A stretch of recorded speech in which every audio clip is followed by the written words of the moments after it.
जय जोहार संगवारी हो। मैं हूं अपन के संग ललिता चक्रधारी और आप मन देखा तो न्यूज प्लस 21। चलक नजर डालथन बिहिनिया के 10 बड़े खबर में। रायपुर में होरी के तैयारी हुड़दंग करिन तब पकड़ी बाज स्क्वाड 3 सवारी में होही गाड़ी जब्त। प्रधानमंत्री नरेंद्र मोदी नागालैंड और मेघालय में नवा सरकार के शपथ ग्रहण समारोह में आज होही शामिल। सपा के 18 मार्च ले कोलकाता में राष्ट्रीय कार्यकारिणी के बैठक होही। 2024 के रोड मैप तैयार कर ही अखिलेश।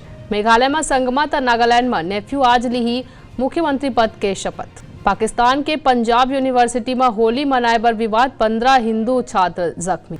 राबड़ी के बाद लालू के बारी लैंड फॉर जॉब स्कैम में आज पूछताछ कर ही सीबीआई। होरी बर 491 रूट्स और 196 विशेष ट्रेन चलाई ही रेलवे। श्रद्धा मर्डर केस में दिल्ली के कोर्ट आज आफ्ताब पूनावाला के खिलाफ आरोप में सुना ही दलील। बीएसएफ पश्चिम बंगाल में तालाब के 2.5 करोड़ रुपए के सोना के बिस्कुट बरामद करी। ऑस्ट्रेलिया के प्रधानमंत्री एंथनी एल्बनीज 8 मार्च के आई भारत, 11 मार्च तक राजकीय यात्रा में रही। ऐसे तमाम बड़े जानकारी ले लगातार अपडेट रहे बर देखा तो न्यूज प्लस 21 आप मन के हक के बात।